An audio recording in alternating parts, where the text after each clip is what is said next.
زبر پاسم او د افغانستان د جنډه بسېزم زه د پاکستان پښتون یم، زه به د افغانستان جنډه سېزم. د افغانستان پښتانه به راپاسي، دا به د پاکستان جنډه سېزي. د څو ورځو نه ګرانو کتونکو په ټیک ټوک تاسو کتلی شئ په سوشل میډیا باندې چې د افغانستان پښتانه راپاسي د پاکستان جنډې سېزي او د پاکستان پښتانه راپاسي د افغانستان جنډې سېزي. نن به زما دا ویډیو هغه خلک شیر کوي کوم خلک چې مینه محبت خوښوي او کوم خلک د مینې محبت دپاره پیدا دي، کوم خلک چې نفرت خوري هغه خلک خفه کېږئ مو زما د ویډیو نه وځئ. څوک چې هم د نفرت خبرې کوي صحیح شوله. خو ګو د افغانستان پښتنو ته هم پیغام، د پاکستان پښتنو ته هم پیغام، ولې چې دواړه اسلامي ملکونه دي. دغه دواړه اسلامي ملکونو جنډې چې کومې دي نو دا زما او ستا د وجې سېزلی کېږي. یار یقین وکړئ په ټیک ټوک کې د 2 ورځو نه زه ګورم که نه چې زموږ د پاکستان پښتانه راپاڅېدل، هغوی د افغانستان جنډه وسېزله، په هغه باندې هم کلمه ده صحیح شوله.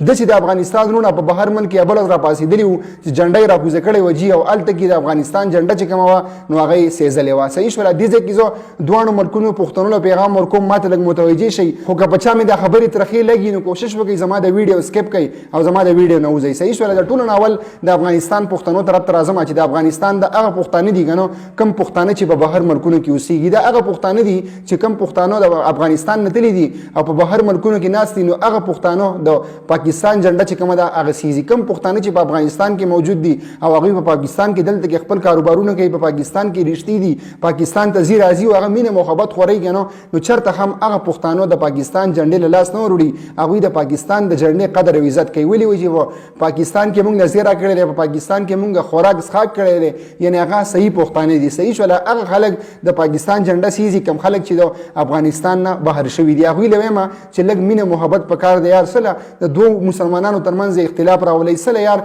دا خو زما او ستا کار نه دی. که حکومت تا له څه وایي د افغانستان پښتنو له وایم حکومت تا ته ریلیف نه درکوي نو خو زما او ستا کار نه دی. یار ما او تا له مینه محبت پکار دی، ما او تا له د یو بل سره وروري پکار ده چې موږ روري وکړو، موږ رایو شو. ولې چې کېدای شي داسې ورځ راشي که ما او تا رایو شو که نو داسې ورځ به راشي چې دا پښتانه به ټول یو موټی شي. نو د افغانستان پښتنو له وایم چې چېرته کې هم هغه پښتنو له کم چې دا کار کوي چېرته کې هم داسې مه کوئ د پاکستان جنډه مه سېزئ. اوس د پاکستان پښتنو طرف ته راځم که نو دا د پاکستان هغه پښتانه دي کوم پښتانه چې د افغانستان جنډه سېزي، چې کوم پښتانه په ځان باندې نه دي، په خپل حیا عزت باندې نه دي، په خپل ملک باندې نه دي، په پښتونوالۍ باندې نه دي، هغه خلک رالګي د افغانستان جنډه سېزي ټیک شوله. نو دوی له هم وایم چې چېرته کې هم تاسو داسې مه کوئ د افغانستان په جنډه باندې کلمه هم لیک د جیو. بله خبره دا ده چې مسلمانان دي او غټه خبره دا ده چې موږ ټول یو قوم یو، د یو نیکه اولاد یو. چې موږ راپاسو د افغانستان جنډه سېزو د بهر ملکونو والا به څه وایي یار، د بهر د کوم چې د نور ملکونه دي دا به څه وایي چې دا څنګه مسلمانان دي. یار دي خو خپلو کې موږ په جنګ کړي دي، خپلو کې موږ وروستلي دي چې تاسو جنډې سېزئ، تاسو نفرتونه جوړوئ.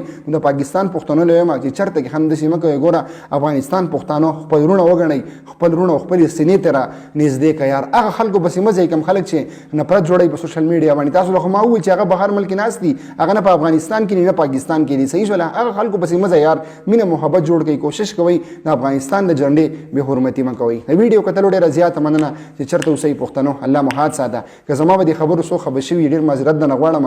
د ویډیو په سټارټ کې مې له وویل چې په چا باندې مینې محبت پیغام بد لګي هغه زما د ویډیو نه وځئ. ډېره زیاته مننه قربان. ملګرو سره ضرور ویډیو شریکه کړئ، هغه پښتانه چې مینه محبت غوره کوي. ډېره زیاته مننه یار، والسلام.